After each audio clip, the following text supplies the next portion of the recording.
'Cause I am yours and you are mine.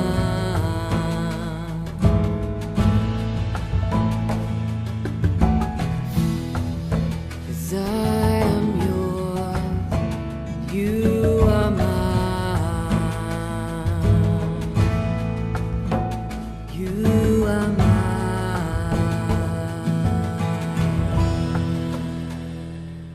యోబు గ్రంథము 40వ అధ్యాయము మొదటి వచనం నుండి. మరియు యెహోవా యోబునకు ఇలాగు ప్రత్యుత్తరమిచ్చెను.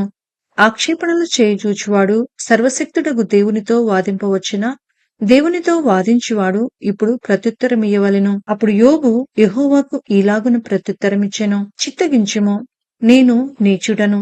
నేను నీకు ఏమని ప్రత్యుత్తరమిచ్చెదను? నా నోటి మీద నా చేతిని ఉంచుకొందును. ఒకమారు మాటలాడితిని, నేను మరలా నోరెత్తను. 2 సారులు మాట్లాడితిని, ఇకను పలుకను. అప్పుడు యెహోవా సుడిగాలిలో నుండి ఈలాగు యోబుతో ప్రత్యుత్తరమిచ్చెను. పౌరుషము తెచ్చుకొని నీ నడుము కట్టుకొనుము. నేను నీకు ప్రశ్న వేసెదను, నీవు ప్రత్యుత్తరమిమ్ము. నీవు నా న్యాయమును బొత్తిగా కొట్టివేసెదవా? నిర్దోషివని నీవు తీర్పు పొందుటకై నా మీద అపరాధము మోపుదువా? దేవునికి కలిగియున్న బాహుబలము నీకు కలదా? ఆయన ఊరుము ధ్వని వంటి స్వరముతో నీవు గద్దింపగలవా? ఆడంబర మహాత్యములతో నిన్ను నీవు అలంకరించుకొనుము.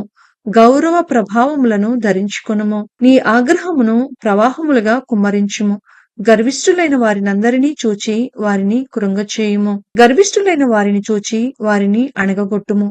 దుష్టులు ఎక్కడనున్నను వారిని అక్కడనే అణగద్రొక్కుము. కనబడకుండా వారినందరినీ బూడిదలో పాతిపెట్టుము. సమాధిలో వారిని బంధింపుము. అప్పుడు నీ దక్షిణ హస్తమే నిన్ను రక్షింపగలదని నేను నిన్ను గూర్చి ఒప్పుకొనెదను. నేను చేసిన నీటి గుర్రమును నీవు చూచియున్నావు కదా. ఎద్దువలే అది గడ్డిమేయును. దాని శక్తి దాని నడుములో ఉన్నది. దాని బలము దాని కడుపు నరములలో ఉన్నది. దేవదారు చెట్టు కొమ్మ వంగునట్లు అది తన తోకను వంచును. దాని తొడల నరములు దిట్టముగా సంధింపబడి ఉన్నవి. దాని ఎముకలు ఇత్తడి గొట్టము వలె ఉన్నవి. దాని ప్రక్కటెముకలు ఇనుప కమ్మముల వలె ఉన్నవి. అది దేవుడు సృష్టించిన వాటిలో గొప్పది. దాన్ని సృజించిన వాడే దాని ఖడ్గమును దానికిచ్చెను. పర్వతములలో దానికి మేత మొలచును. అరణ్య జంతువులన్నీయు అచ్చట ఆడుకొనును. తామర చెట్ల క్రిందను జమ్ముగడ్డి మరుగునను పర్రలోను అది పండుకొనును. తామర చెట్ల నీడను అది ఆశ్రయించును. నదిలోని నిర్వంజి చెట్లు దాని చుట్టుకొనియుండును. నదీ ప్రవాహము పొంగి పొర్లినను అది భయపడదు. యొర్దాను వంటి ప్రవాహము పొంగి దాని నోటి యొద్దకు వచ్చినను అది ధైర్యము విడువదు. అది చూచుచుండగా ఎవరైనా దానిని పట్టుకొనగలరా? ఉరియొక్కి దాని ముక్కునకు సూత్రము వేయగలరా? యోబు గ్రంథము 41వ అధ్యాయము మొదటి వచనం నుండి. నీవు మకరమును గాలముతో బయటికి లాగగలవా? దాని నాలుకకు త్రాడు వేసి లాగగలవా? నీవు దాని ముక్కు గుండా సూత్రము వేయగలవా? దాని దవడకు గాలము ఎక్కింపగలవా? అది నీతో విన్నపములు చేయినా, మృదువైన మాటలు నీతో పలుకున, నీవు శాశ్వతముగా దానిని దాసునిగా చేసుకొనున్నట్లు అది నీతో నిబంధన చేయినా, నీవు ఒక పిట్టతో ఆటలాడునట్లు దానితో ఆటలాడెదవా? నీ కన్యకలు ఆడుకొనుటకై దాన్ని కట్టివేసెదవా? బెస్తవారు దానితో వ్యాపారము చేయుదురా? వారు దానికి తునకలు చేసి వర్తకులతో వ్యాపారము చేయుదురా? దాని ఒంటి నిండా ఇనుప శూలములు గుచ్చగలవా?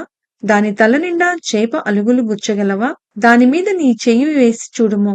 దానితో కలుగు పోరు నీవు జ్ఞాపకము చేసుకొనిన ఎడల నీవు మరలా అలాగున చేయకుందువు. దాన్ని చూచినప్పుడు మనుషులు దానిని వశపరుచుకుందుమన్న ఆశ విడిచెదరు. దాని పొడచూచిన మాత్రము చేతనే ఎవరికైనను గుండెలు అలసిపోవును కదా. దాని రేపుడికైనను తెగింపగల సూర్యుడు లేడు. అట్లుండగా నా ఎదుట నిలువగలవాడెవడు? నేను తిరిగి ఇయ్యవలసియుండునట్లు నాకెవడైనను ఏమైనను ఇచ్చెనా? ఆకాశ వైశాల్యమంతటి క్రిందనున్నదంతయు నాదే కదా. దాని అవయములను గూర్చి అయినను, దాని మహాబలమును గూర్చి అయినను, దాని చక్కని తీరును గూర్చి అయినను పలుకక మౌనముగా నుండను. ఎవడైనా దానిపై కవచమును లాగివేయగలడా? దాని 2 దవడల నడిమికి ఎవడైనా రాగలడా? దాని ముఖద్వారములను తెరవగలవాడెవడు? దాని పళ్ళ చుట్టూ భయకంపములు కలవు. దాని గడ్డి పులుసులు దానికి అతిశయాస్పదము. ఎవరునూ తీయలేని ముద్ర చేత అవి సంతన చేయబడి ఉన్నవి. అవి ఒకదానితో ఒకటి హత్తుకొని ఉన్నవి. వాటి మధ్యకు గాలి ఏమాత్రమును చొరనేరదు. ఒకదానితో ఒకటి అతకబడి ఉన్నవి. భేదింప సఖ్యము కాకుండా అవి ఒకదానితోనొకటి కలుసుకొని ఉన్నవి. అది తుమ్మగా వెలుగు ప్రకాశించును. దాని కన్నులు ఉదయకాలపు కనురెప్పల వలెనున్నవి. దాని నోటి నుండి జ్వాలలు బయలుదేరును. అగ్ని కణములు దాని నుండి లేచును. ఉడుకుచున్న కాగులో నుండి, జమ్ము మంట మీద కాగుచున్న బానలో నుండి పొగలేచినట్లు దాని నాసికారంధ్రములలో నుండి లేచును. దాని ఊపిరి నిప్పులను రాజబెట్టును. దాని నోట నుండి జ్వాలలు బయలుదేరును. దాని మెడ బలమునకు స్థానము. భయము దాని ఎదుట తాండవమాడుచుండును. దాని ప్రక్కల మీద మాంసము దళముగా ఉన్నది. అది దాని ఒంటిని గట్టిగా అంటియున్నది. అది ఊడిరాదు. దాని గుండె రాతివలే గట్టిగానున్నది. అది తిరుగటి క్రింద దిమ్మంత కఠినము. అది లేచినప్పుడు బలిష్ఠులు భయపడుదురు. అధిక భయము చేత వారు మైమరుతురు. దాని చంపుటకై ఒకడు ఖడ్గము దూయుట వ్యర్థమే. ఈటెలైనను బాణములైనను పంట్రకోలనైనను అక్కరకు రావు. ఇది ఇనుమును గడ్డిపోచగాను ఇత్తడిని పుచ్చిపోయిన కర్రగాను ఎంచును. బాణము దానిని పారదోలజాలదు. వడిసెల రాళ్ళు దాని దృష్టికి చెత్తవలే ఉన్నవి. దుడ్డుకర్రలు గడ్డి పరకులుగా ఎంచబడును. అది వడిగా పోవుచుండు ఈటెను చూచి నవ్వును. దాని క్రింది భాగములు కరుకైన చిల్ల పెంకు వలె ఉన్నవి. అది బురద మీద నురిపిడి కొయ్య వంటి తన దేహమును పరుచుకొనును. కాగు మసులునట్లు మహాసముద్రమును అది పొంగ చేయును. సముద్రమును తైలము వలె చేయును. అది తాను నడిచిన త్రోవను తన వెనుక ప్రకాశింపచేయును. చూచిన వారికి సముద్రము నెరిసిన వెంట్రుకలుగా తోచును. అది భయములేనిదిగా సృజింపబడినది. భూమి మీద దాని వంటిదేదియూ లేదు.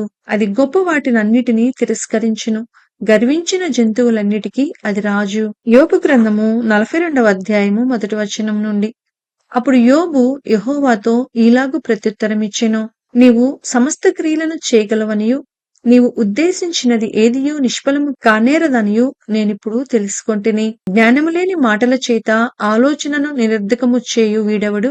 అలాగున వివేచలేని వాడనైన నేను ఏమీయూ నెరుగక నా బుద్ధికి మించిన సంగతులను గూర్చి మాటలాడితిని. నేను మాటలాడగోరుచున్నాను, దయచేసి నా మాట ఆలకింపుము.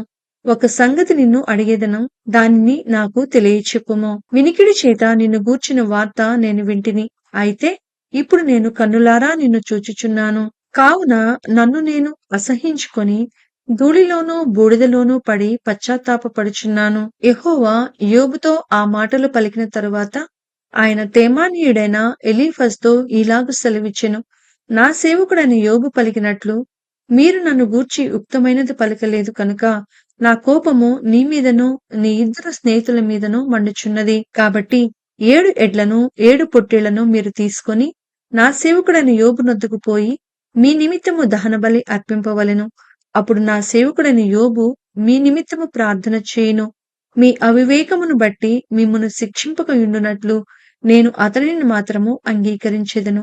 ఏలయనగా నా సేవకుడైన యోబు పలికినట్లు మీరు నన్ను గూర్చి యుక్తమైనది పలుకలేదు. తేమానీయుడైన ఎలీఫజును, షూహీయుడైన బిల్దదును, నయమాతీయుడైన జోఫరును పోయి యెహోవా తమకు ఆజ్ఞాపించినట్లు చేయగా యెహోవా వారి పక్షమున యోబును అంగీకరించెను.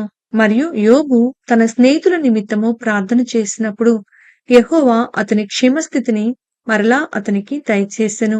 మరియు యోబునకు పూర్వము కలిగిన దానికంటే 2 అధికముగా యెహోవా అతనికి దయచేసెను.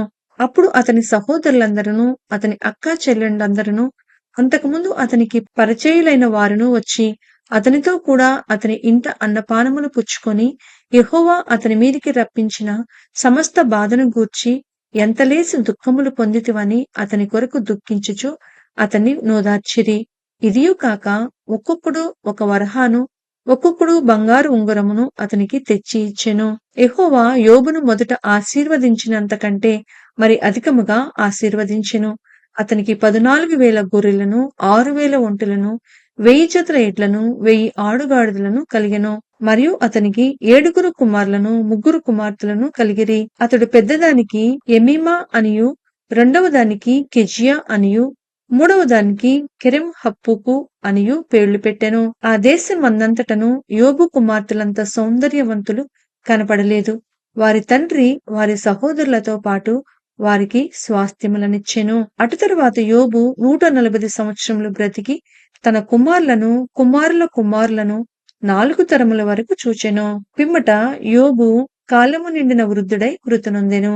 గ్రంథములోని 42 అధ్యాయాలను పూర్తి చేసుకున్నందుకు దేవునికి మహిమ కలుగునుగాక. దేవుని ప్రణాళిక మన ప్రణాళిక కంటే గొప్పది.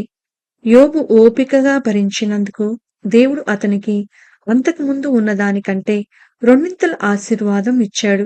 క్రీస్తులో మనకు రెండంతల ఆశీర్వాదం సిద్ధంగా ఉంది. ఈ యోబు గ్రంథ ధ్యానం మీ జీవితంలో కష్టాలను ధైర్యంగా ఎదుర్కొనే శక్తిని, దేవునిపై మరింత దృఢమైన విశ్వాసాన్ని ఇచ్చిందని మేము నమ్ముతున్నాం. యోబు గ్రంథము మొదటి నుంచి చివరి వరకు విన్న ప్రతి ఒక్కరిని, వారి కుటుంబములను దేవుడు దీవించునుగాక.